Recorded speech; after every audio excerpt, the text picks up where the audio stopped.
I think in the next couple of hours, we'll see that actually open up a bit before the clouds start to return a bit. That's the high cloudiness we're being sprayed up from the north. There's more upstream, though, for us later on this afternoon into this evening.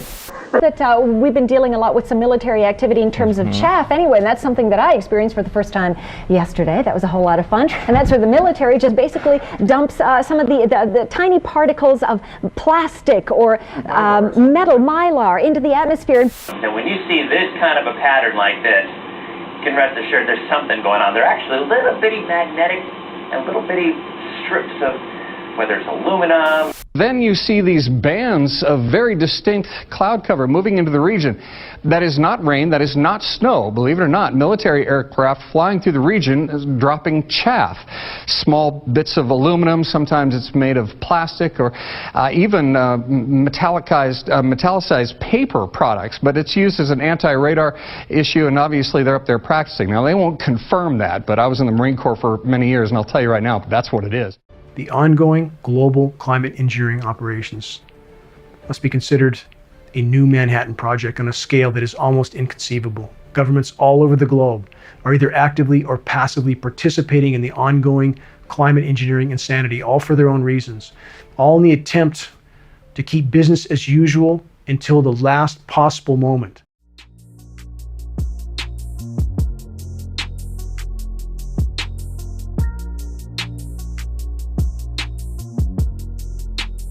Welcome to What's Left, a weekly political discussion challenging the mainstream left. I'm Eduardo Barca with co-host, teacher and socialist Andy Lipson, writer and teacher Jessica, and community organizing socialist Kenny Cepeda. We are online at what-s-left.web.com.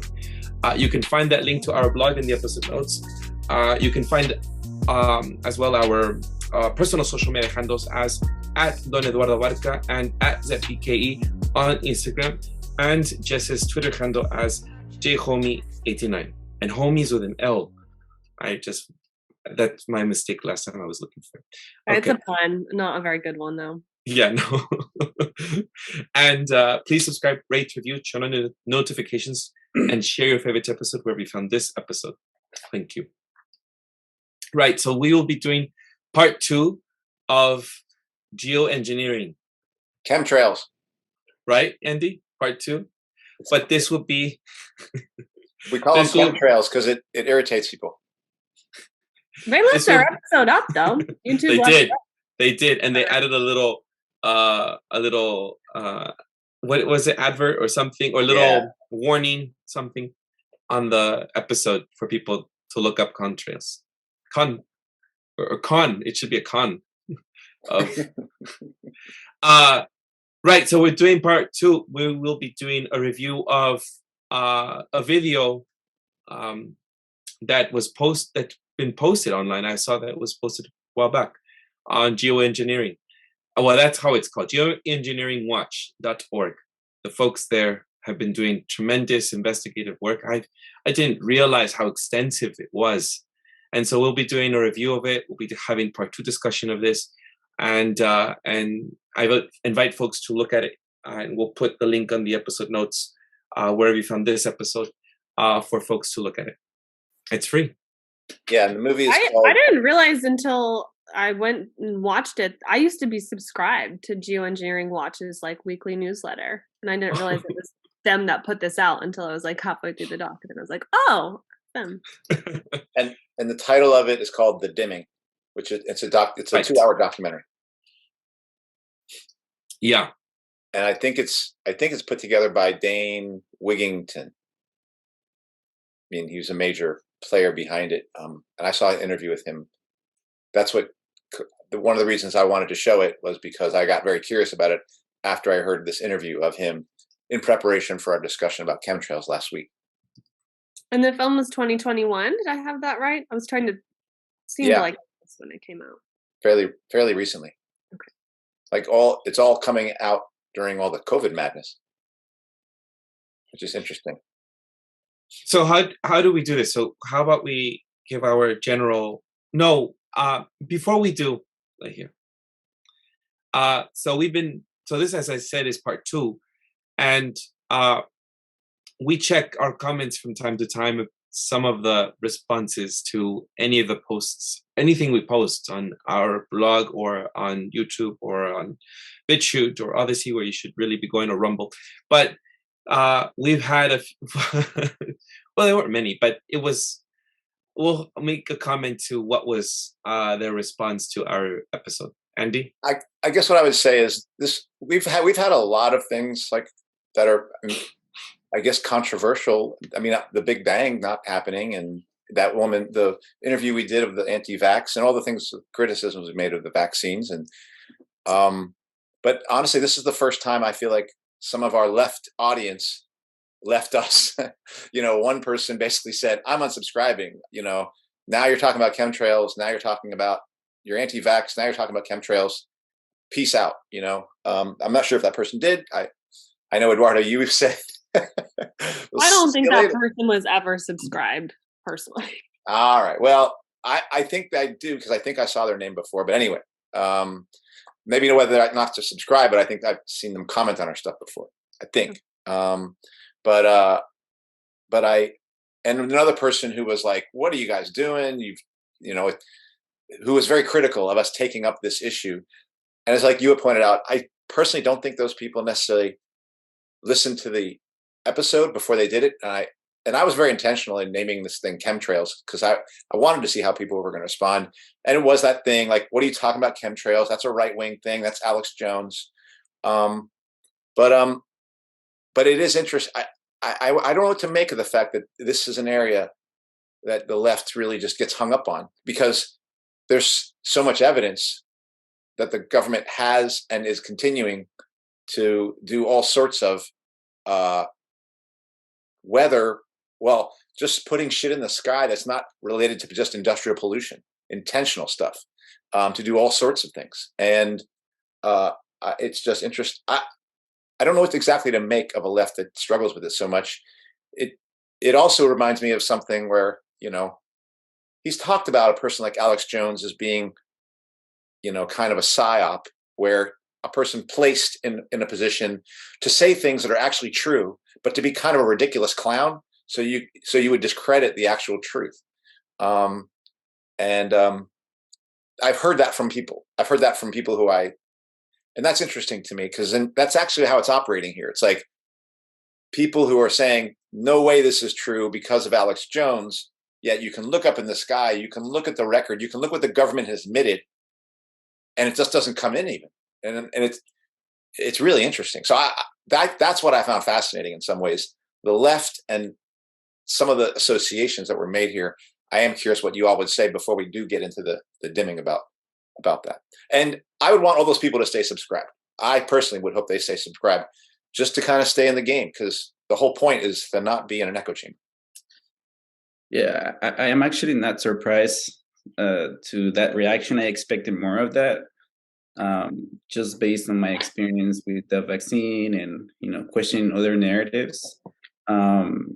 Mainly because I've seen a programming of an emotional programming, to anything that makes you uncomfortable, you reject it, you shut down, and mostly on the left, and that's the stuff that scared me, because like you said, that leaves you in an echo chamber. And and so that scenario that you're describing plays that very well, right? When there's this person that just sounds crazy, because they don't agree with you, and then no one listens to anybody. And we've stated here that actually we kind of have more in common with the people who question things and don't accept them at face value. And sadly, I think by now we know that the left, by and large, takes things at face value, right? There is different, in face value from the experts, quote unquote. And so I'm not surprised, I actually expected more of a reaction. And I don't know what kind of following we have in terms of if we were to label them, left, right, whatever. I would hope it actually is a mix. But at least on that episode, I stated that I thought it was going to be controversial, and I think it's actually it potentially sets us back as in our credibility to some people, and it's playing out with this comment, right? This person who threatened to leave. And so, but at the same time, it's, that's what's going to happen, and we just have to speak our mind. And that's the point of these. I think the reason I come here, I come here to speak my mind. I personally don't like to read the comments a lot of times because I think sometimes they're unnecessarily nasty. All we're trying to do is ask questions, give our opinions. We're not always right, but learn through that process, and discover how our ideas are changed. And sadly, that's not the case on the left. That's why I've completely removed myself in the city, in part politically, because there is no political space for me. It's just a desert. There is not a fertile ground. It's like aluminum was thrown on the ground of San Francisco. It's like there is none. It's just whatever the experts say, and let's follow that. Drumbeat. Whether it's vaccines or whether it's war, whether it's elections, there's just no conversation. Period. Yeah, and I think it was real. I know sometimes it's just like a troll comment or whatever, but I thought like that one comment that said like leftists don't talk about chemtrails or vaccines, and I just thought it was so like perfect the way that they put that, because it wasn't even like referencing any particular stance. It was literally just like, no, we don't talk about that at all. Like no conversation at all. Not even like debunking it. Yeah, and I think I had mentioned on the last episode that I do find it really perplexing and frustrating that like this to me seems like one of the most easily understandable and like provable conspiracy theories, at least to a degree, because just look up in most areas of the United States at least, and B, like, we can go through all the patents, we can go through all the examples, and we did a few of them in the last episode. So it's ridiculous that it's seen as like the most taboo even among conspiracies. And I've found that, every now and then I've done like a tweet or something related to chemtrails or related to geoengineering, and it's weird because a lot, I don't have like a big following or anything on Twitter, but whenever it's related to that subject, I get like a bunch of replies, and they're always like, oh, you like science denier, you're crazy, they're just contrails. Like these people, I don't know if they're just like bots or real people or what. I think there's something in some of these algorithms where it triggers it. That's the case with anything, but it seems to be extra taboo. And yeah, and then on the Alex Jones thing, I completely agree with that stance. Like I think the best, for me, the example that always sticks with me is the gay frogs thing, which is like one of his most well-known, kind of diatribes back in the day. And it was so, the way that he's just such a caricature, right? And like a performer, and some people find it hilarious, and then some people just find it super off-putting and use it as a reason to dismiss. But that, that was based on actually like leftist scientists actually, it was atrazine, right? Which is a herbicide, and it was proven that it was being sprayed over the ecosystems, and one of the effects, and they fucking studied it, peer-reviewed shit, that it was lowering the testosterone and increasing the estrogen, and it was turning parts of the body among frogs into like basically hermaphrodites. And so just, it's the same deal with so many different issues, especially when it comes to like environmental, which, it's supposed to be a leftist position to be like pro protecting the ecosystem, but now it's the opposite.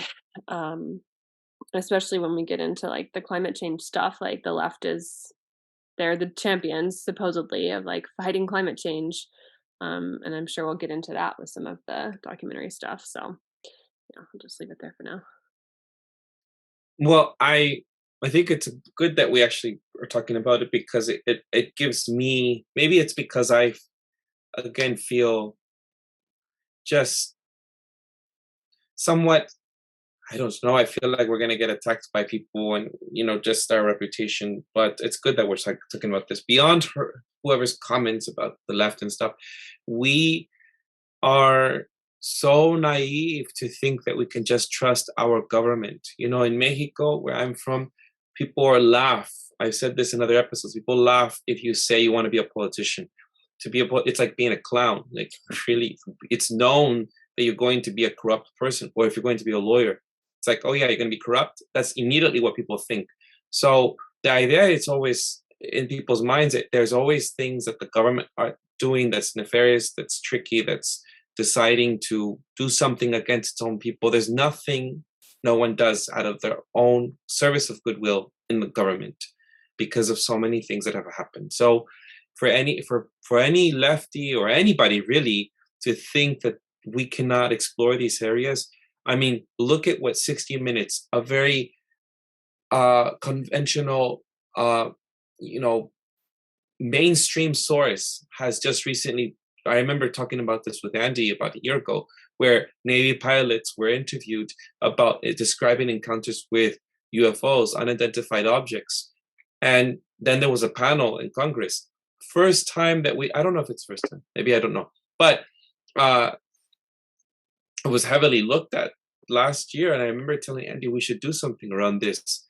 And is it only because, I wonder if it's only because I found that maybe people were legitimizing this in public, and then everyone suddenly who were thought to be crazy, who had discussed this before, suddenly are being introduced back in KPFA, back in other mainstream sources where they're discussing this.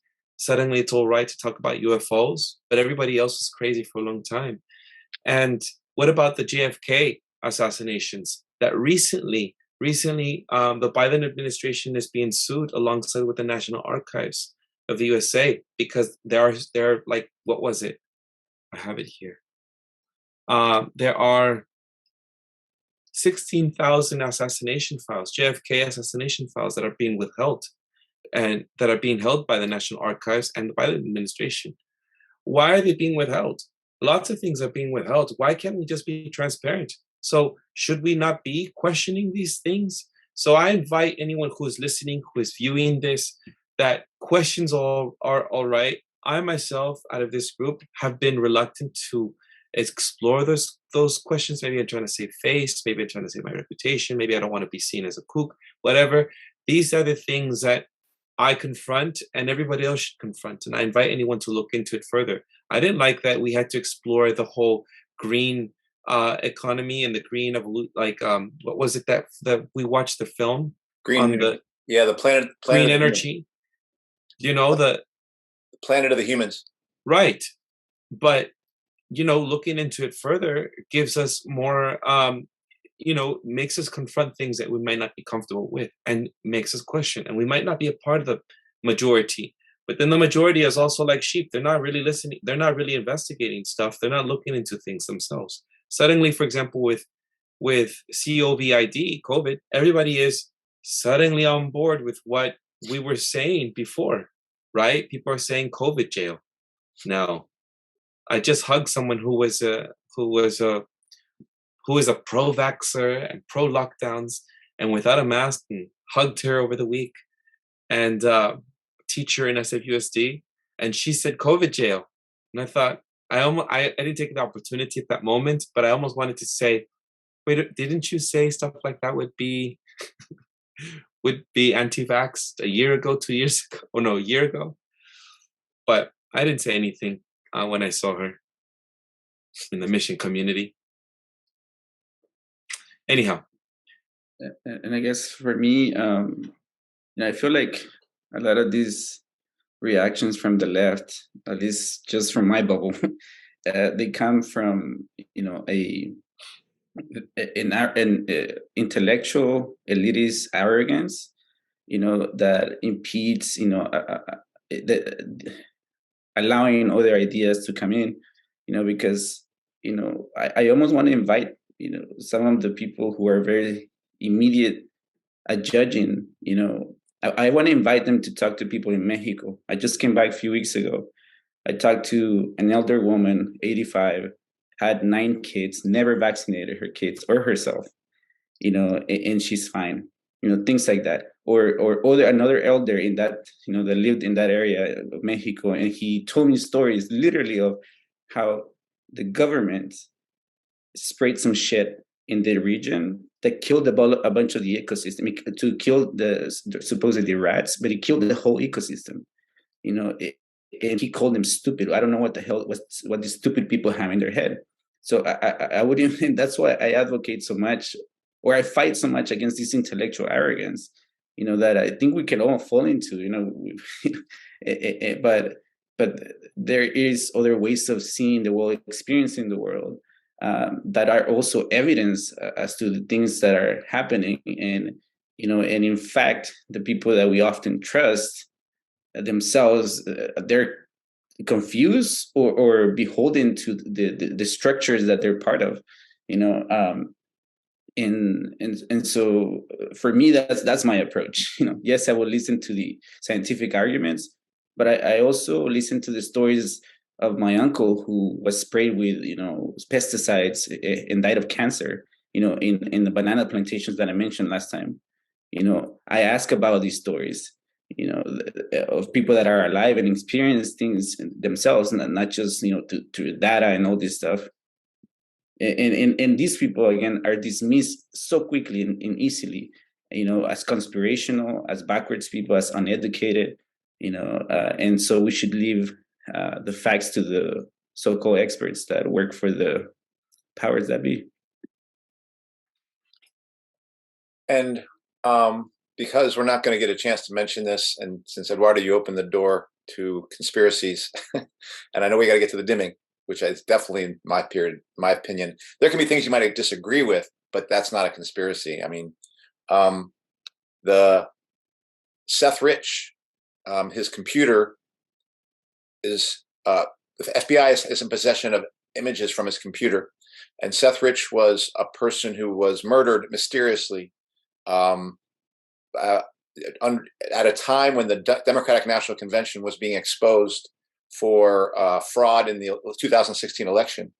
And so there's a lot of folks, or not a lot, but there are people who thought that there's a Clinton body count, like the Hillary and Bill Clinton have killed lots of people, and that he is one of the victims of the Clinton body count. And what it was said just this week is the FBI there was FOIA stuff put forward to the FBI who had retained images and disks from his computer, that they said, well, we'll give it up, but we are recommending or requesting that we give it up over a period that will take 66 years for that stuff to come out. So, like, what do you say about that?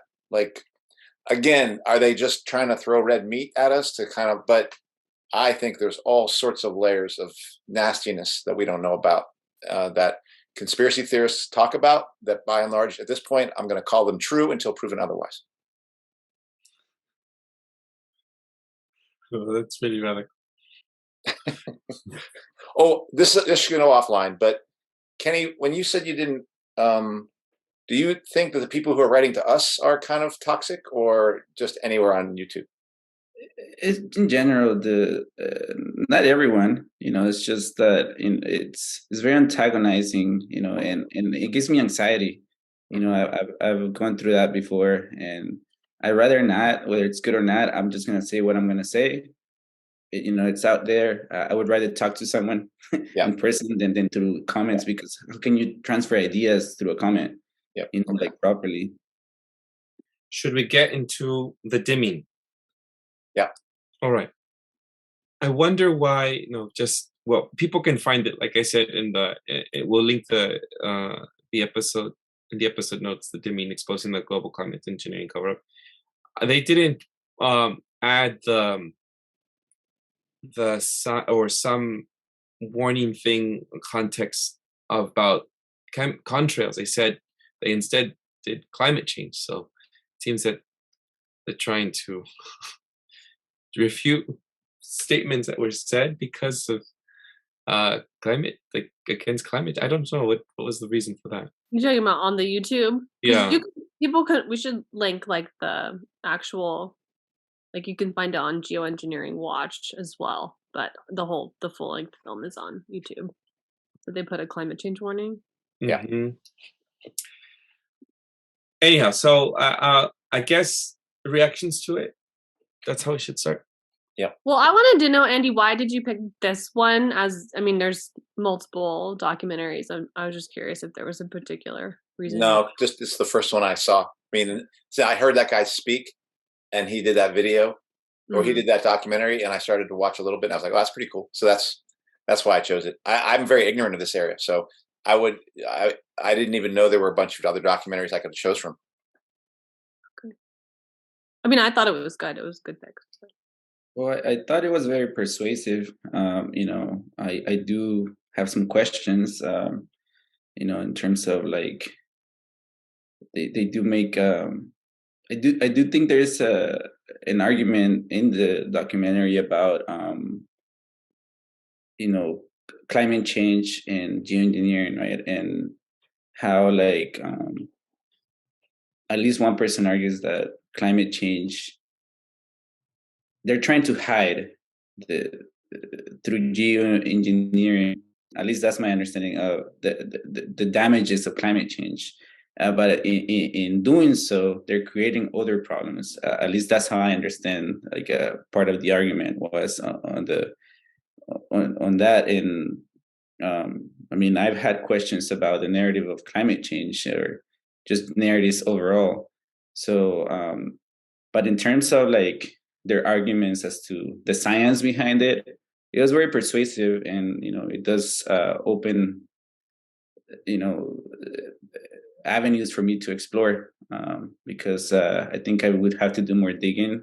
There are some stuff that I don't fully understand, but it is very the logic follows, and actually opens a can of worms for me, because then I start thinking about the fires in Oregon and California, and I don't know if we're discussing details yet, but I do find it interesting, persuasive, engaging, and so I would definitely recommend it to people. Yeah, that means for me, some of the things, the highlights of seeing it, and I do want to get into maybe some of the areas where I have either questions or maybe I didn't agree with the way things were put. And I do think that area that Kenny's talking about of them claiming that this is about climate change, I have some questions about that, but we'll get to that later. Just for them to do all the research of showing like patents of planes that had these things on them going back from the 80s and then the 90s, 2000s, like these things are actually like to show the patents of those, to show the actual, like, it was interesting to see clips of meteorologists talking about, like, mainstream meteorologists saying, well, this is probably caused by some of the airplanes and some of the military stuff that's been put up here. That was pretty amazing to see the people, like, I can't remember the names of some of the scientists who are behind this crap, who are the face of this thing, but to see them come out and pretty much openly admit, we're doing this, we're putting these sulfates into the atmosphere. Oh yeah, aluminum goes with it, but we didn't really look into what that aluminum does. We just think that what do they say? They say the level of the sulfates, it's not as bad as the regular pollution, and so that's the biggest thing they can say as they talk about millions of tons of this stuff being put into the atmosphere. I don't know what the levels are, but that's large levels of acknowledged stuff that they're putting into the atmosphere to do geoengineering in relationship to global warming. And then the other thing was just the connection that they made. I appreciate the connection they made to the military, to like the thing where they said this is like the holy grail. Weather control is like the holy grail for the military. That'll be such an important force multiplier for being able to be effective, and to acknowledge that these are being done all over the world, more likely, in my opinion, for those very same reasons. I think it's competitive, but it is being done all over the world. And I appreciated the information about HAARP. And I have some questions about, like, not questions like doubts, but like just things I don't understand about some of that stuff. But the idea that they're using these resonance phenomena with different molecules, I can talk more about that if you want me to actually change temperatures, to actually direct weather in particular, essentially to create cold fronts and warm fronts. That makes a lot of sense to me, actually. I mean, it could work. It should work, actually. And they have satellites, just like what that fucking LBJ said. We got satellites. They can look at this stuff. We can see if it's working. It was pretty striking to see all that put in the same place. And I think anyone on the left should look at it. And just for them to even name it, like aluminum oxide, barium, and strontium, all that stuff is being talked about, not just by the critics of the geoengineering, but by the geoengineers as just necessary for doing this stuff. So it was very effective in that regard. And I thought it was pretty complete to give you a pretty good introductory picture as to what is going on here. Oh, and last, there were so many elements of the way this is being done, like the level of open conspiracy here, that reminds me of this whole COVID thing, like this open conspiracy of like that, where all these lies are underneath this giant thing that's sweeping the globe. And at the same time, I think just like in COVID, the actual reason they're doing it is not the reason they're really doing it. It's the cover story. And the real thing is to try to figure out what's really behind this. That's the part where I think maybe the movie misses the mark a little bit in believing that this is about trying to deal with global warming. Just the HARP thing, I heard that about 10 years ago.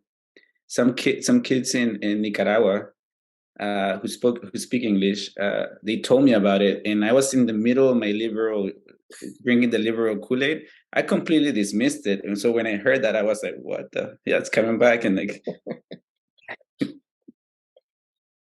I like you, Andy, I also felt impressed by the level of openness that people in the mainstream would be saying things about just the modification of weather that was being experimented, the experiments that were being done on, actually, I'll revés, I said it, the experiments that were done on experimentation on weather modification. There you go. And so it seems to me like that all of this is just hitting under the rug, right? Like nothing of this is being mentioned, at least when I put just chemtrails on YouTube or Google.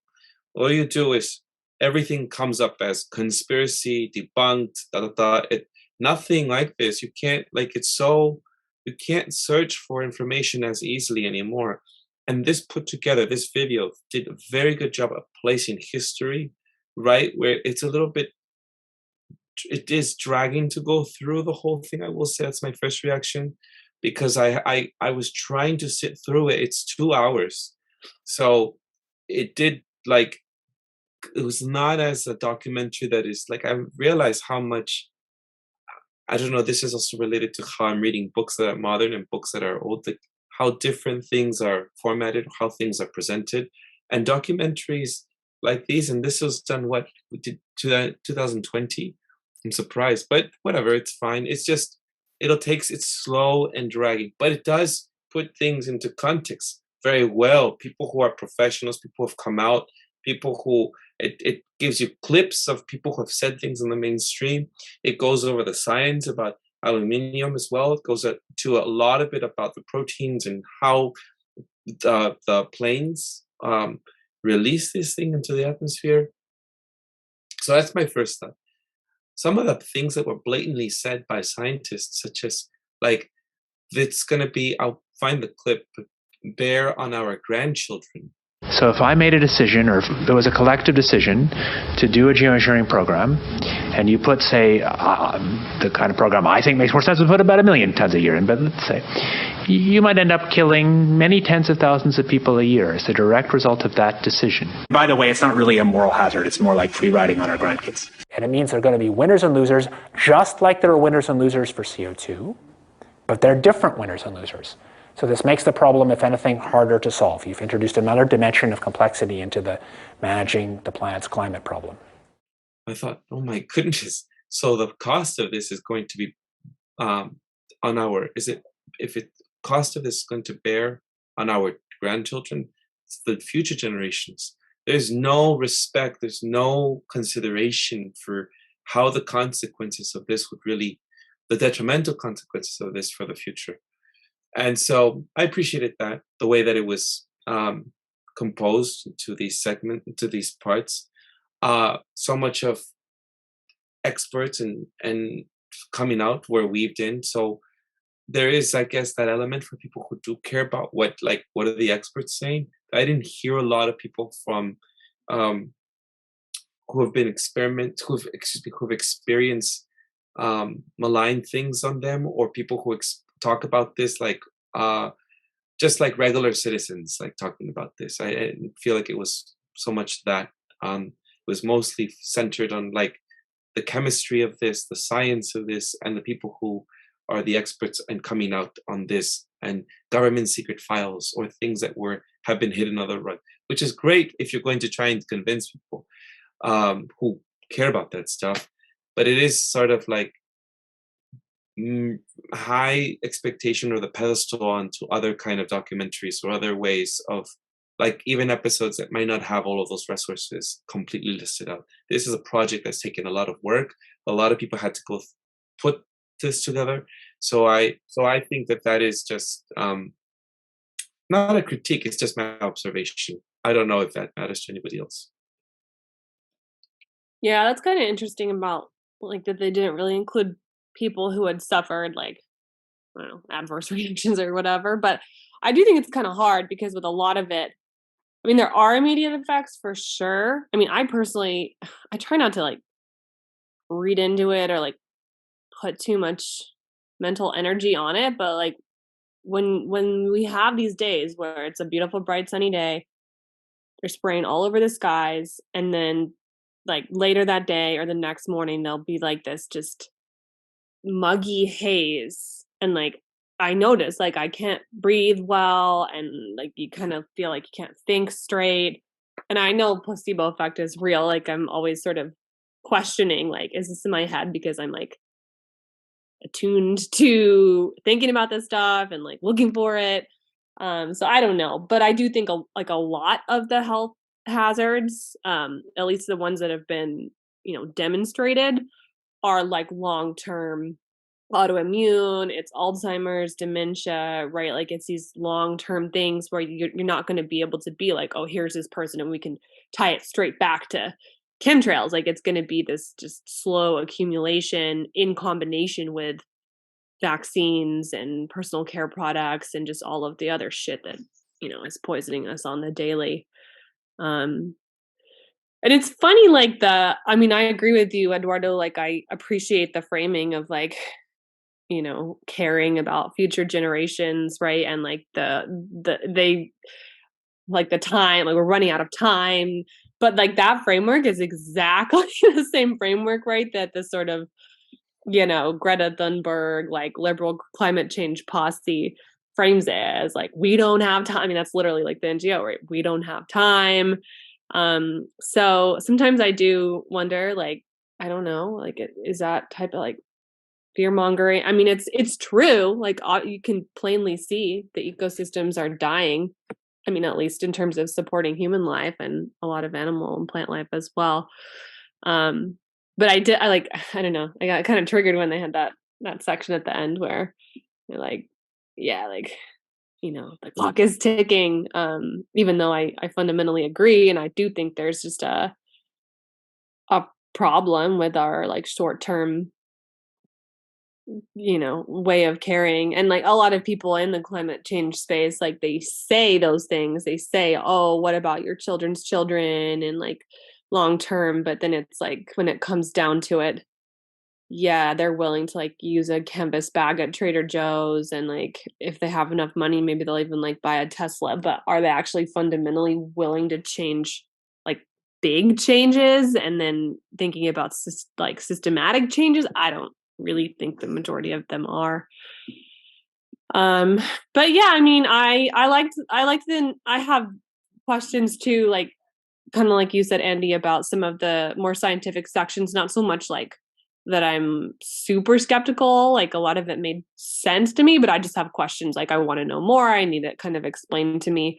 in more detail and in layman's terms, because I don't, I'm not like super well versed on nanoparticles and all of the specific details. But I appreciated like the opening framing as well, where I think they said something like like they when you bring this stuff up, like they tell you that you're not seeing what you're seeing, or something to that effect. And that to me reminded me of like the Orwell, what is it, like the party told you to reject the evidence of your eyes and ears, and that was like their sort of final blow or whatever. And then like the question of like, well, if this is happening, like a lot of people will say like, well, if this is happening, like wouldn't so many people, like what about the pilots, what about the veterans, what about like, shouldn't a lot of people know that this is happening, and why aren't they speaking up? Like why has it taken until 2021 for this one guy to make this document? I mean, there's a couple others, but this shit's been going on for a century plus. And I thought it was interesting when they brought up Julian Assange, right? And that line about like, well, we know what happens to whistleblowers, so why would anybody bring this up? I mean, we can't even post a YouTube for a couple hundred people, a video without getting just totally attacked. I mean, whatever. And that's not really attacked, but so like, why would anybody put their life on the line? I mean, literally, right, to expose this stuff. And then I do think, especially now with a lot of the military technologies, like, I think we talked about briefly last time, like remote controlled aircraft, stuff like that. Like a lot of it could be very covert, and it could still, they could still be pulling it off. So yeah. Oh, and the last thing I wanted to this is not a clip, but I just, on the patent thing, because that was one of the things that stood out to me as well. And I think it's just totally undeniable. But on geoengineering, I mean, they kind of go over some of them in the documentary, but they have on Geoengineering Watch this linked list of all the patents starting in 1891, everything weather control related, and it's just unbelievable to go through some of these. I don't know. I mean, and these are like primary documents that are linked. Wow. I don't understand how somebody could look at this and be like, oh, it's just complete poppycock. Cloud seeding apparatus. Only to 1970. Like, this is insane. Like, it just keeps going and going and going, like all the way down. Well, those were just patents. They never used them. No, I know, but I mean, I'm kidding. I'm making a joke. Yeah, I mean, wow, it's just, so that definitely stuck with me. That's great. That was good. I like that. Do they ever talk about where the resources come for, the research, or well, compiling that list would take a lot of work. But I think a lot of that stuff is out in the open. That's the thing. It's like, you just have to know if you're going to look for it. I mean, at this point, I think, like Eduardo's pointing out, you can't use the corporate search engine because it's going to stop you. But I think they probably had maybe even easier time back then. I'm not sure, but I was just struck by how much it was just mainstream stuff.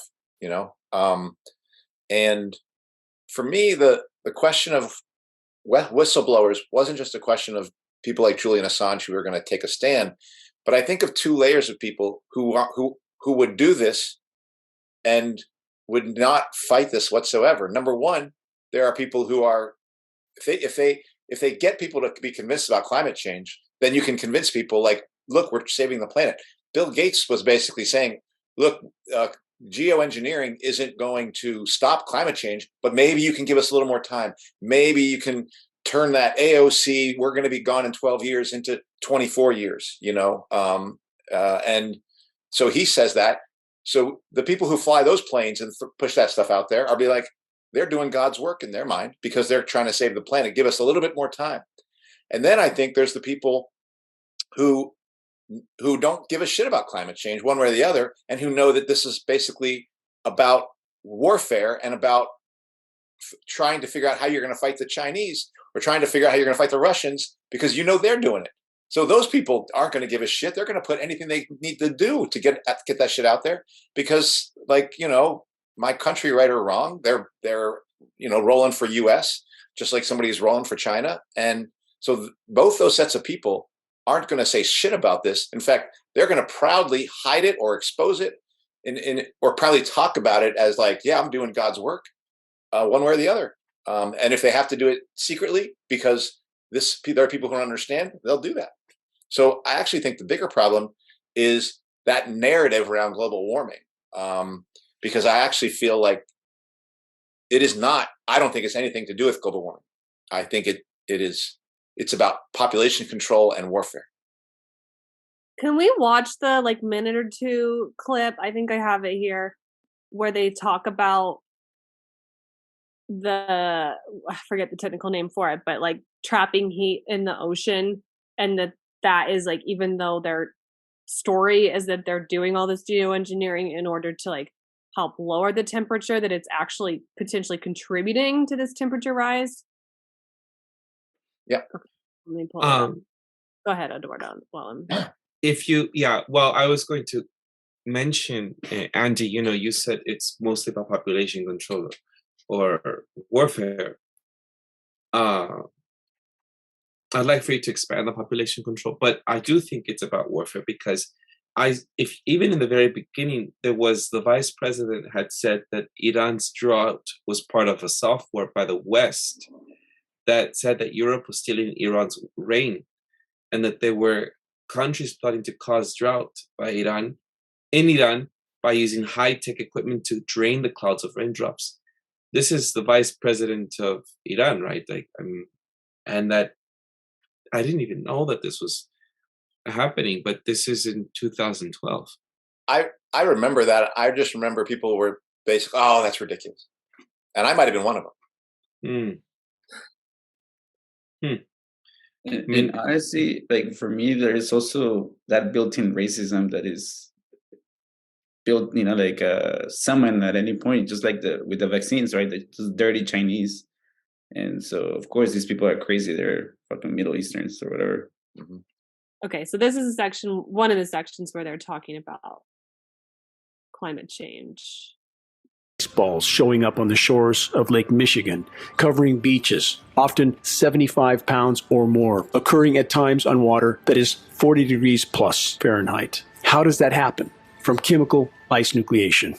This is nothing short of winter weather warfare, complete with destructive ice accumulations from the chemical ice nucleation cloud seeding and dangerously slick, snow-like frozen material that contains surfactants. They're used in climate engineering chemical ice nucleation cloud seeding operations in order to reduce particle coagulation, i.e. to keep the climate engineering elements from sticking together and forming larger particulates that would sink faster to the planet, which would not be conducive to the winter weather warfare scenario.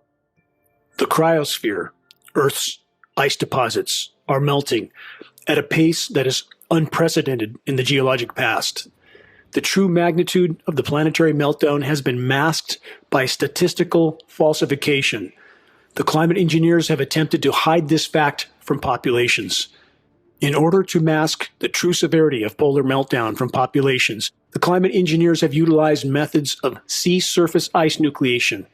The effect of these operations can easily be distinguished on satellite images. The paradox with sea surface ice nucleation is this.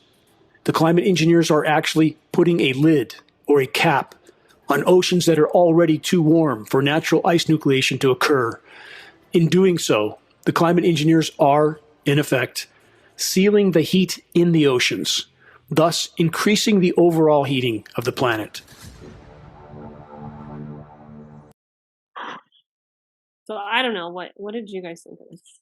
Because it gets confusing with all of these narratives and then what's actually happening and what are the factors that are contributing to it, and then the narratives that sort of not just from a language standpoint or a media standpoint, but actually what they're doing then potentially feeding back into other narratives which aren't even really like they're still surface level, but then you've actually got, chemical whatever reactions. I don't know. Am I making sense? Well, this gets back to, and Kenny, during this episode, did you mention the snowfall? Like, we were talking about snowfall. I guess it was before the episode. We were talking about snow in Oregon and what were the nature of the snow, because we know that snow that's made in unnatural ways tends to be clumpier, and we know that it forms snow balls and snow crystals at higher temperatures, not at 32 degrees freezing. Now that 32 degrees freezing, it's at a particular pressure, so the temperature which something freezes is related to pressure as well. But let's put that aside. So what he's saying is, with those big ice balls, is, wait, this is 40-degree water in which ice balls are showing up. So he's saying that's evidence of chemical manipulation that's causing the same effect that in the water that it did in the atmosphere, which is causing something to prematurely or form a solid at a temperature higher than it normally would form by this ice nucleation process. That's number one. And number two, I think if you're talking about the sealing, is he's saying that, okay, and I understand what you're saying, is like, okay, they're dealing with the loss of ice. So the way we're going to deal with the loss of ice is create more ice, but we're going to create more ice in warmer water, which means so that, we'll get more ice, but it's okay, the water's getting warmer, but we can make ice nevertheless. And he's saying, but ice floats to the surface, so it's on the surface of the water. How does warmer water cool itself? It cools itself in relationship to the air. So now you have it sealed off by this layer of ice. So he's essentially saying you're actually sealing off the water with a solid surface so that it will actually get warmer. So what he's saying is they're trying to solve a problem, but they're making it worse by doing it. I personally think the only way you can really make sense of it is to understand they're not trying to solve the problem. They're doing this stuff intentionally. And some of this stuff, they don't give a shit that it's happening. It just proves that they can do it and that they have other plans for making things snowfall or not snowfall or control that. So I guess that's my explanation for that. Yeah. And to me, it's like, I mean, I don't know, but we've seen the scale at which the ruling class can create a narrative and create public belief in something that is like potentially not even there at all, right? Like, virus hasn't been isolated, but even, whatever. But with this, like, I don't personally think their objective is like, oh, let's heat up the earth. That to me is like, if that is true and that's, their depiction of it is scientifically accurate, to me that seems more like collateral damage. And it's like, oh, well, that's convenient, in the same way that, like, with a lot of the COVID stuff, like, certain things are convenient because they then sort of, lean in or like support these fake narratives. But to me, that doesn't seem like the objective. Like, I don't think these planes are flying around like for the central purpose of heating up the earth. I mean, that's my opinion. I'm not stating that as fact, but yeah. But okay, I'm sorry. Go ahead. No, go ahead, Auntie. Maybe I'm not understanding you. I think he's what his criticism. If I understand his criticism, it's like, you idiots, you're literally making a problem worse by trying to, quote, solve the global warming issue. Number one, Dane Wigington, is very much believing that global warming is going on, that it's anthropogenic, that it's man-made. So he's already bought into that narrative, and so he thinks they're fucking up that process, in fact, making it worse. That's where I would say he's kind of got it wrong. Like, that's not even the game they're playing. Like, they're not doing anything that has to do with global warming. I'm sure they're interested in modifying temperatures, in knowing they can control that, in knowing that they can produce ice if they need to, or produce rain if they need to, or remove it if they need to. I think they would love to know that they can do there's all sorts of experiments that they're running, like, on the earth as their laboratory. But I think it's strictly for warfare. And like I said, it's strictly for controlling our own population in the same way you would control theirs. You starve them, you make their lives miserable on the outside, and you force them into different places by making the external environment unsupportable. And you create pockets in your own country where you think you're going to do this over there, we're going to fucking rain you out. That's what they tried to do with the Vietnamese. So why wouldn't they do it to our own population? I think we agree. I think we agree. Okay. I guess you've answered two of my questions that I haven't asked here. So one was, you said that their intention is not to solve climate change or to solve any. The intention is, as you said, warfare and population control. And then I asked you to expand on population control. So you've already answered these two. I guess what I'm wondering is like, what? No, I kind of feel like I know what you would say. We've had this discussion before with Andy and Kenny. What would population control? Whose population? And I think we even touched it with Jess. Like, who would be the ones to be surviving or let to live? Those would be the elites, and people who are poor would basically be the ones that would be wiped out. But genocide, as in like Nazi genocide, isn't going to be looked at favorably. So if it's by weather modification, starving people out and blame it on natural forces, people's germs, or people's bacteria, or people died for whatever other external reasons, then it's unforeseeable variables, according quote unquote, that contributed to people's being wiped out, or population has been reduced in certain areas because of such pressures, is what I suppose you are saying, Andy, and not what the dimming documentary is saying. I don't know, but within like the eugenicist or population control to me, like, it doesn't just include killing off portions of the population potentially, but it also includes, like, in the United States, creating, pharmaceutical dependency. It involves, I mean, the example we talked about last time where you poison people with aluminum, right? And then you're like, oh, everybody's getting sick from aluminum. Now we have this aluminum resistant crop. Here, buy it from us, right? And then it feeds into that. So to me, it's more like, I mean, obviously, ruling class benefits massively from a sick, struggling, group of plebes. That's what I meant by population control. Is I think that term has been used as like killing people off, but I really mean control of the populace. Yeah, I mean, I do think they, like, some of these experiments and patents, like, especially in terms of like mainstream warfare, like, they do also want to be able to, and I think can, create, like, okay, we'll just burn this town out or whatever. Like, I think it includes that too. But all the stuff about smart cities that we've learned, I mean, connected to drought, connected to fires in California. I mean, they were doing that here, and they have actually talked to a person who was a climber in Yosemite, and now Yosemite's been burned itself out recently, right?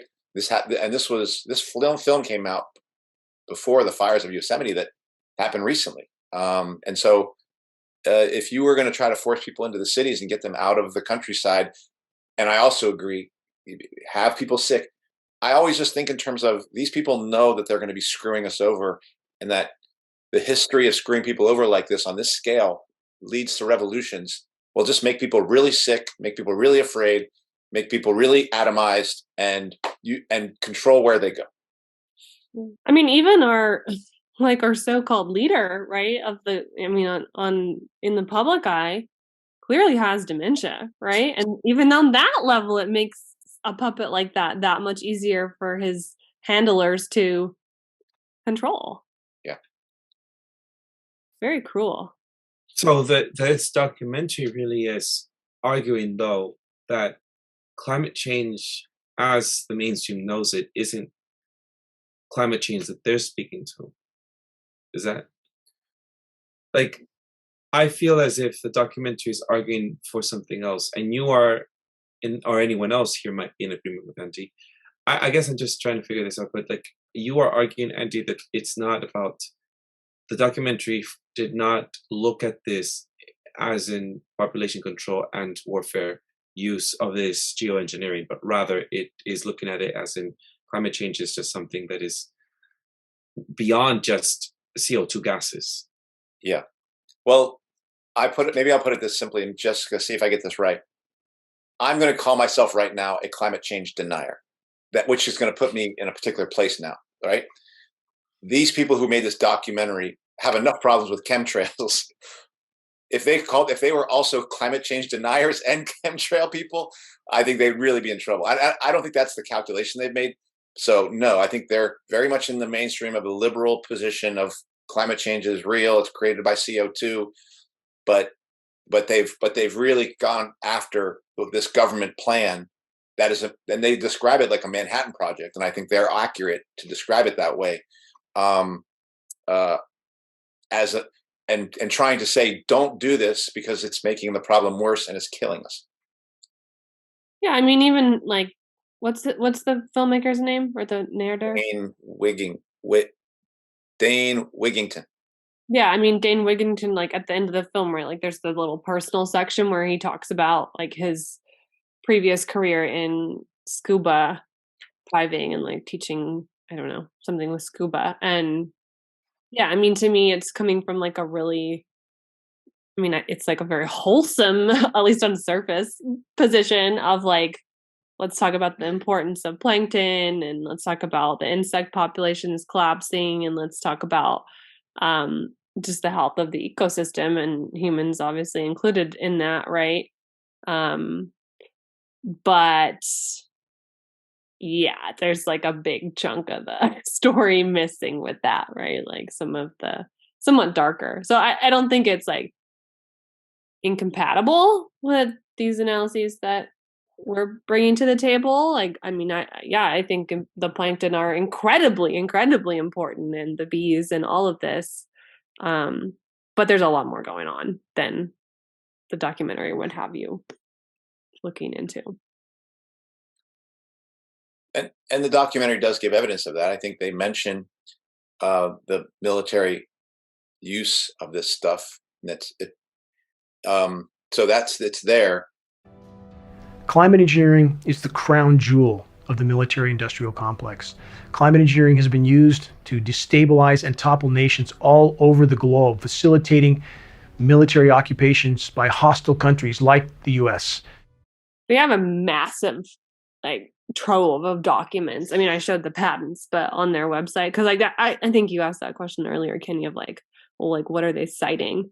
And like that was always my question along with it too. And so as I was watching, like I was on Geoengineering Watch, like kind of checking out what's on there. And there's definitely, I mean, if you were wanting to do real like investigative work, like there's definitely a lot on there that I think would speak to some of the stuff that we're bringing up. But maybe that's not their intended audience. I don't know. I mean, I think they're just kind of trying to like raise the alarm among people who care about the environment and who care about human health, which maybe it's not a bad starting point. I don't know. Go ahead, Kenny. I see this documentary as, an attempt to say, this is, maybe I'm exaggerating, but this is the most important issue. And to me, it's one more issue of everything, but it is still connected by that, the weaponization of these research experiments that is being carried out. I don't know how well refined these technologies are, but they're definitely happening. To me, there's no doubt that, that there is experiments, because again, it plays into the narrative that I sell, which is anarchic competition, right? Because in the documentary, they mentioned at one point that the governments in the world are in it. I think they make that claim, are in it together. They're cooperating in this and that. There might be some truth to that, like we keep hearing that on the tech stuff, right? Like there is some truth to that. But the point of view where I look at this from is that there is a search for dominance, right? There is a race for dominance, a constant race for dominance in this system. And whoever has the more lethal stuff, whoever has the biggest hammer, has a chance of dominating. And they don't give a shit about the future. They will run this shit until it burns, but they want to be the last one on top, the last one to sink with the ship. So I agree with Lipson. And it's taking me some time to untangle this the narrative of the climate change, narrative, and how it's being co-opted and just like the nuclear fucking narrative now, it's being co-opted now. It's now in everyone's mouth, and now that in itself is a tool, just like all these technologies for dominating the world. And so, I like to think of George Carlin, his comedy. I don't know where he says, fuck these liberals, elite liberals trying to, save the world. The world is going to be okay. We're going to be fucked, and so I think that's what's at stake. Shit changes in the world. I don't know. I couldn't tell with complete certainty that there's nothing happening. I think there is a lot of things adding up, happening that will produce, and they're on top of it. The people who want to rule the world want to be on top of it. And they're prepared to sacrifice whatever the fuck they have to in order to amass those tools of dominance, over the world, where there is narratives, where there is cloud seeding, where is mRNA technology, where there is AI, facial recognition. And so this is one more element of that anarchic competition that leads us over the fucking cliff, and that where we have very little control of. And so this documentary attempts to, again, do that, sort of egging people on, this is the most like, and I'm not saying it's not. What I'm saying is this is just one thing of the many that they're willing to employ, in order to, maintain their hegemony in the world. And we are the most violent, at the epicenter of the most violent empire and with the biggest reach in the history of the world. And so, yes, this shit will have consequences. A lot of this, there is always, side effects. I do think the magic is in that, and that's maybe what my explanation, a little bit of why they didn't have a lot of people talking about what they feel, is that I feel that you can talk to people, and sometimes people get so overwhelmed with all this negative shit that is happening when you give them an explanation. But that's the point. It's not like people don't know something is wrong, but it's like they rather not look up, because it's so fucking hard, and it's fucking depressing. But you talk to random people, they fucking know something is wrong, but they might have a piece of the puzzle. But doing what we do, which is diving into all this shit, it's a hard thing to do, and so that's why I think the documentarians chose to not talk about climate, like this the narrative of climate change, to not engage in that, because I think when you dump a lot of things on people, when you put all the pieces together, most people just feel like they're drowning, and they rather fucking hide again. At least that's just my experience. And so, but at the same time, it's like, that's why for me, it's the same thing I tell Alice, or I think about when Allison talks to us. I don't give a shit about all the details. My partner told me that the other day, in a way. She's like, people try different ways. People are trying in their own different ways, and it's not like people are complete idiots or, they don't want to know. It's just so fucking daunting, and I'm not saying this to like demoralize people, because I will keep talking about this shit, and then my partner today asked me about this documentary. So why do these people, the Air Force veterans, the Ministry of Defense of Canada, the cabinet member of the George Bush administration that spoke on this documentary, why do they speak up? And I'm like, I guess if you keep talking about something, some other people might think that it's also important. You know, and they will probably be crazy and call crazy, you know. But that's really all we have to do at the moment, you know, to keep talking about all these things, because it's not just one thing. You know, just like I'm not just going to adhere to the climate change narrative, to this and that. I will listen to the people that would talk about climate change, but I will try to expose them and connect the dots, because for me, the important part is like all these maniacs ruling our lives, they're willing to burn us. They're willing to, you know, poison us. They're willing to you know, break us down mentally. They already break us down spiritually, and so they're willing to do whatever it is. And so, again, I just take this as one part of the many things that they're willing to do. I think I'm glad you said that, Kenny, because I think it got me thinking. Because I think there's, first of all, I think the Dane Wigington and the people here are sincerely concerned about the climate. They are not putting it aside because they don't want to like overwhelm people. That's number one.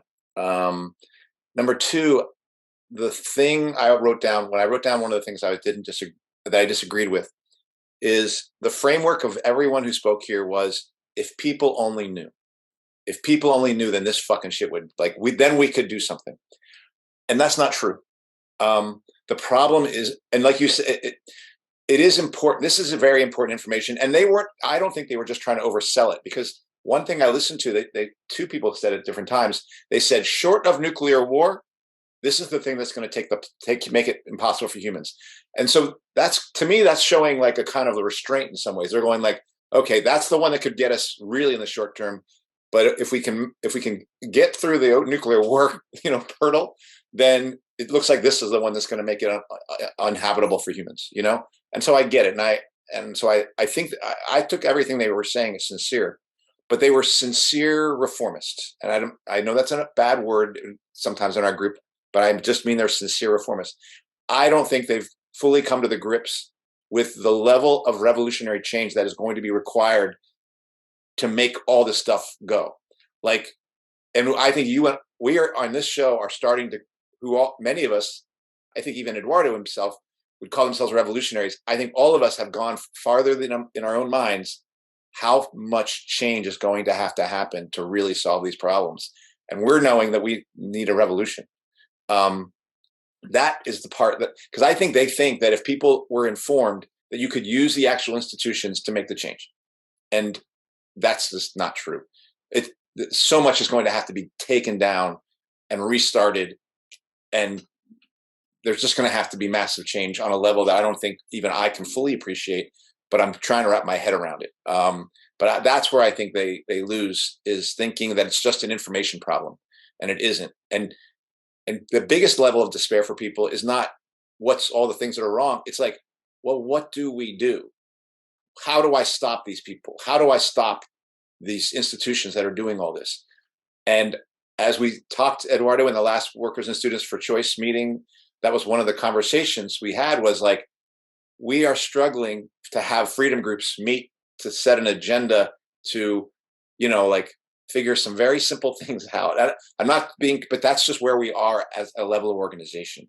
And it's, and then the unions are like going in the wrong direction. So much of the organized workforce is actually being redirected into a place that has nothing to do with anything that's getting us anywhere. They're organized, but they're just being headed off in a direction that's not going to challenge anything. So the amount of learning we have to do in terms of how we're going to self-organize is immense to me. And that's what I think is the thing that they're not quite like. That's what we really have to learn, is how do we actually get control of our own lives as collectively, because we're so far away from that.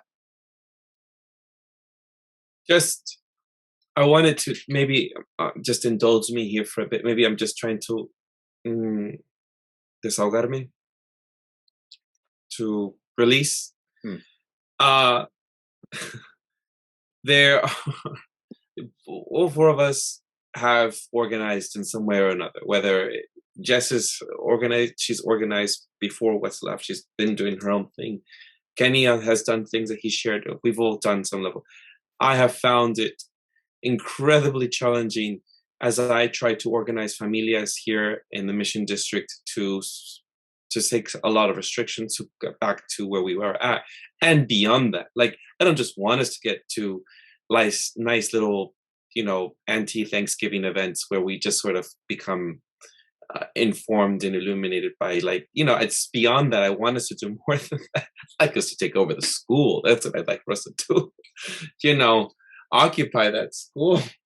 But what I'm just trying to, like, get familias to get together and communicate, and a lot of it falls on me. I feel like the struggle of just trying to get people together to focus on one goal and just communicate, get them at the site. People have learned just to be at home. Oh, we'll just do Zoom. I don't want to be Zoom. Let's get together at the schoolyard or outside the fence. Like, that stuff is so. I just want to express that it's been my week, just trying to get people together and then meeting at a certain time where everybody's got crazy schedules, and just trying to figure that out is just the challenge of organizing. I know everyone's experienced that. I'm just really present to that this week. In the midst of Dia de Muertos and Halloween and all of that, trying to have everybody do what they want for their kids, and then those who don't want to even join into that.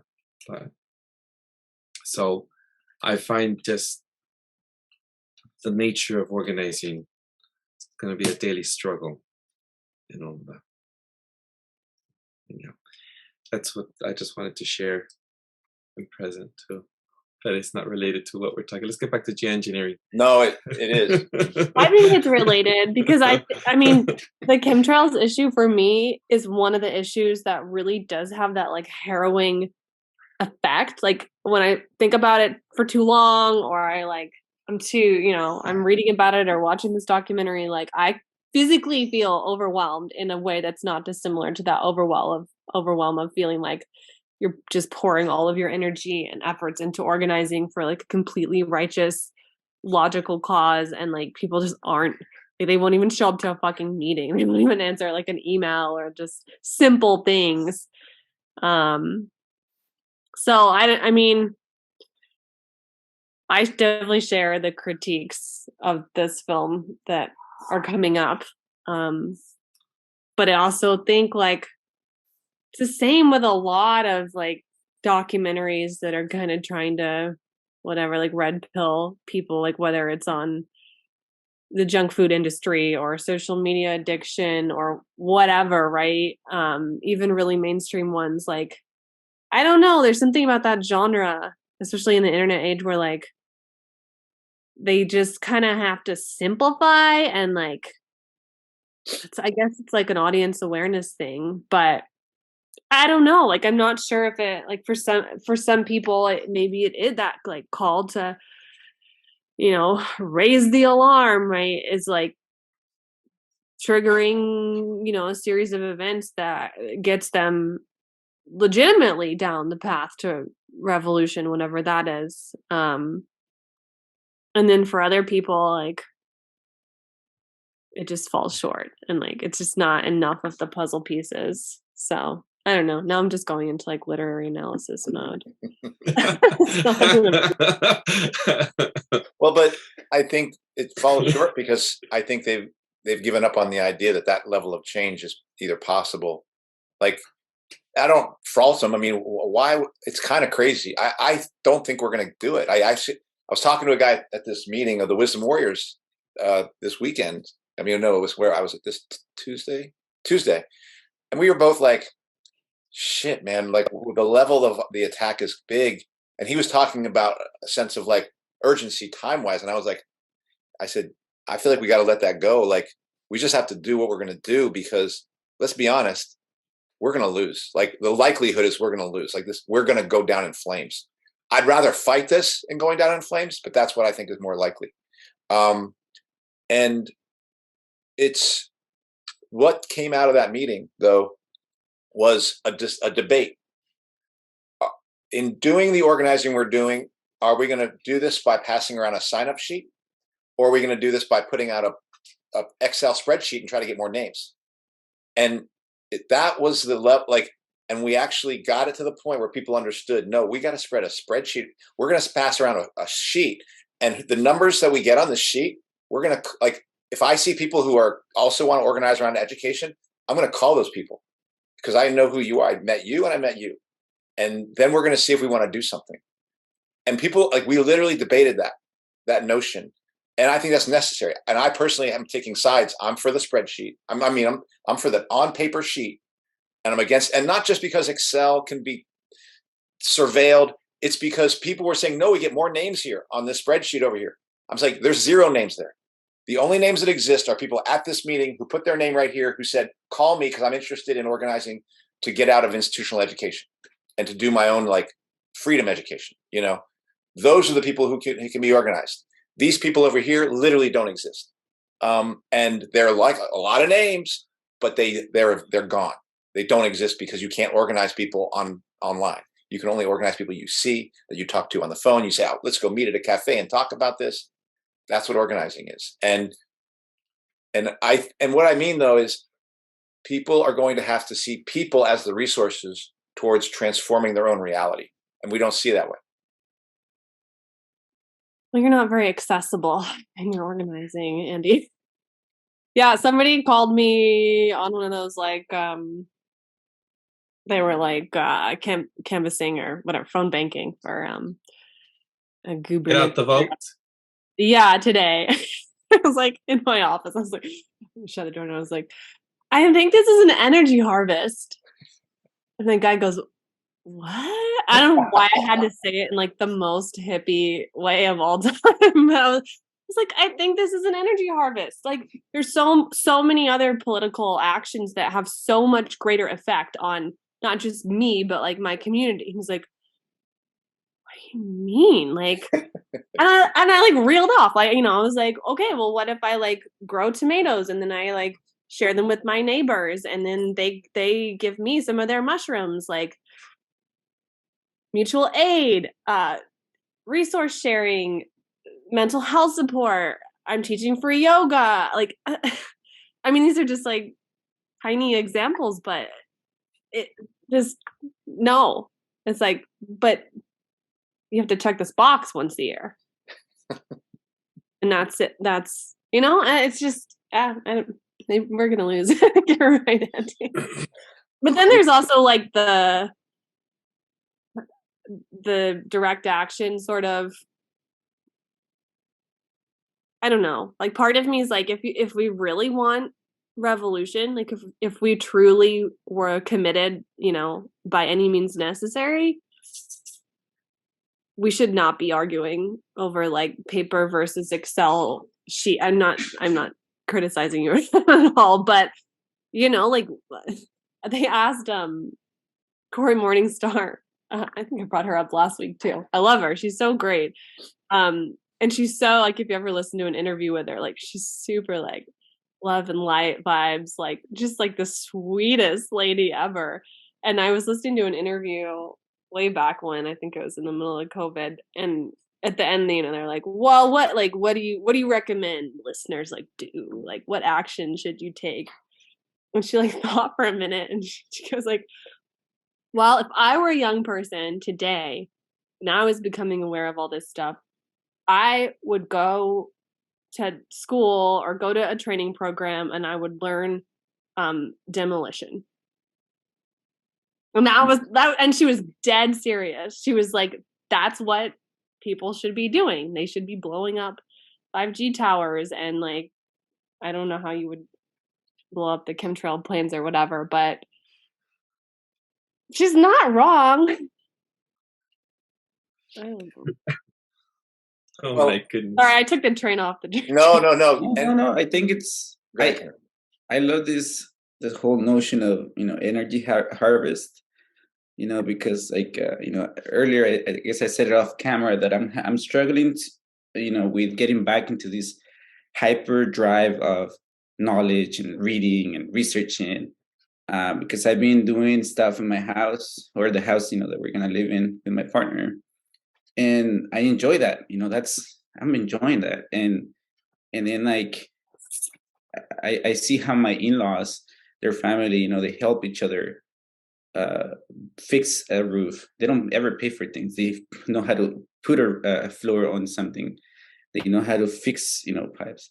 And so I want to be part of that, because I'm sort of moving on from the militant, we have to organize, we have to indoctrinate people, and I'm at the moment, this is, I guess, my new phase, trying to live a life, right?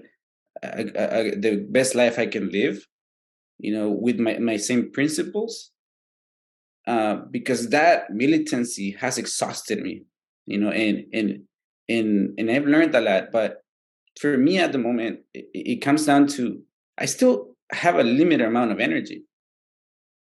And so I can only live the best life that I can, and the best life, and I will live the best life I can as a revolutionary, in the sense that I'll try to fight them hard every day to live in my way, to be as free as I can in this system, knowing very well that I'm not, and that it will take other people, but to me, it's like, if there is no joy, if your energy, your energy will get exhausted, so that energy has to be maintained in community. That's why I'm a goddamn communist, because I think it's so important. We've talked about building alternative communities, and that's the other thing for me. Is like, there is no isolation. You can go for a little while, but it will catch up to you. They will rain some fucking chemtrail on your ass, and destroy your harvest, Eduardo, and so it cannot be hidden in the shadows. You cannot fight in the shadows. Like, yeah, some point is tactical, but you have to live life and live a better life, and fight, hard out in the open. That's what I speak up. At least that's how I see it now. So I'm not abandoning the fight. I'm just trying to protect my energy and living by example. Because the organizing part, trying to get other people on board, it's exhausted me. It's taught me lessons, but I'm not so sure it's for me right now. And I know it's important still, but the most important part for me at the moment is to, put my energy into taking control, right, of those little things that are about life.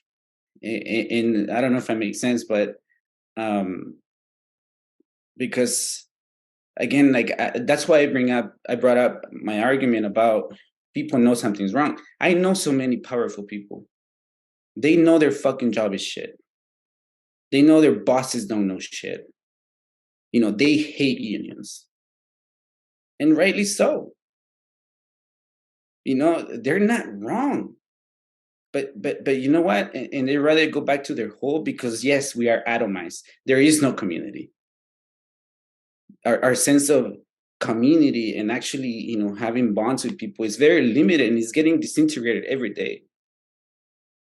And so for me, that's the important part. It's not just like accusing someone, of being ignorant or not knowing enough about something. It's about creating those bonds, and that trust, of everyday life, not just political life, because for me, it's all entangled. You can't separate them. Eduardo, you want to come in? I was going to say something, but I want to see if you have something to say. I think, well, I think we're going off the rails here, or trails. However, what's the English word? Help me, Jess. You're an English major. You're off the rails is right. Off the contrails. So, and I don't have much to add to this. I think if we're done with geoengineering at some point, let me know. Well, I had some stamped video. I wish we were done with it. I would say, Yes. I would say it's not off the rails. Jesus. That was so good, Jess. I wish we were done with it, she said.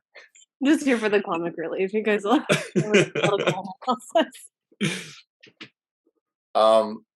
So I would say we're not off the rails, just because the one area that is weak, that this is probably the area that is least discussed, and the least, which is, I know, Kenny, you said it in terms of organizing, but all I mean is, how are people going to learn to associate and come together around the kinds of things they want? So I'm going to go back to this meeting that I was at. There was a woman who had been part of the luminaries who in the context of COVID, she could not go to any health place, but she's had health issues, but she could not go to any health place. So she had to figure out in that time how she could build kind of a health network around her. She had to do that because she was like, her health was struggling. And what she said was, and she said it in connection with another woman who had gone to Britain, and this person had given us a presentation and basically said, look, we're going to have to build alternative institutions. And he created, like, I think I have a list right here. He kind of created a general list of areas that, you might want to create alternative institutions in, including governance, health, justice, infrastructure, spirituality, economics, education, environment. We added food and shelter to that, kind of thing. But all this person was saying when they came to the meeting was, does anybody want to organize in any one of those areas? And if you do, would you like to find some people who also want to do that kind of stuff and start to build something in that area? And the area that came to mind for me and all that, I care about a lot of those things, was education, because I'm tired of being in institutional education. I would like to experience education and teaching and learning in a free environment. I actually want that in the same way that woman wanted to find health. So I'm looking to find, like, this isn't my, this is the thing I'm interested in now. Like, this is what would give meaning to my work, which is part of my life, would be to find that. And so when she passed around that paper sheet, I'm like, please pass it around, because I'm going to put my name on it, and I'm going to put education as a sector I want to, and I'm going to look for other people who put their name on that. I'm going to call them.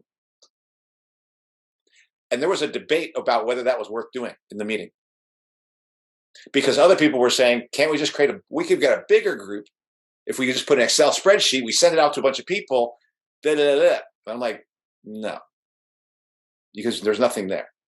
It's like, I know these people who were here. I met them. I can call them this week and say, hey, I saw you at the Wisdom Warriors meeting. Would you like to get coffee? Would you like to talk on the phone about what your vision of education is? And I can meet them and get to know whether we can work together or not. So, did you win the argument? Well, and let me tell you why we won it. Was not because I said something, because that woman who was saying that was insistent on, like, no, let's just pass the sheet around, because other people were bashing the idea. They were pushing back hard, like, how do we, like, this is too small, this is too da-da-da-da. And I was like, no, this is not small. This is what she's saying, something very simple, but it's actually, in my opinion, it was profound at the time. And I think I helped shift us by supporting her statement and then putting my name and saying, this is what I'm going to be doing. And I have a name of a person who I'm going to call right here. That we're not going to show, like, and they,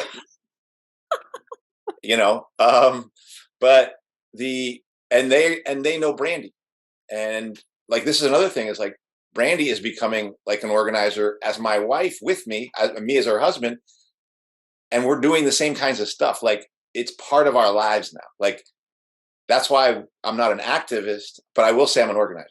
Like, I'm trying to figure out how to get people together to build some of these alternatives. And I'm trying to learn how to do that, because I don't know how to do it. I've never done it. So that's the thing that I think is missing from these documentaries, is what lessons do they have to give us about doing that? Because I think they're kind of hoping that we can keep the same system intact and solve the problem. And they're hopelessly wrong about that. Yeah, I think they say in the documentary, like, if we could just get more people aware, right, then, like, somehow it's just going to transform, like a petition or something. Like, if we just get like 100,000 signatures instead of, 50. Yeah. And it's definitely, I think reformist is the correct word, as you put it, Andy. But that's very valuable information, and definitely something that gives me continues to develop that sense of urgency and the sense of, man, these people at the top are awful. They're awful. Like, they're just doing all sorts of criminality stuff on so many different levels. Because I'm getting pissed about COVID over here and data mining, and I wasn't even thinking about all this stuff that's happening up there. And it's a whole they've got full spectrum dominance. They're attempting to. Yeah.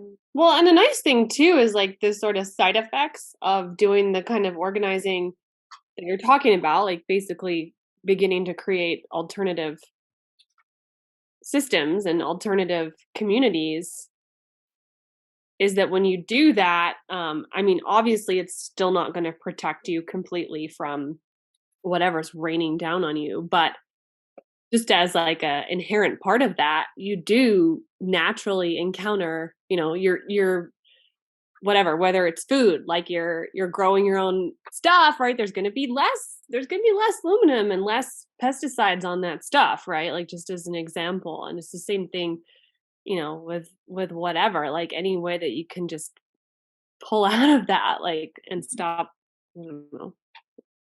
like buying industrial shit and going to industrial doctors and just, everything within the system.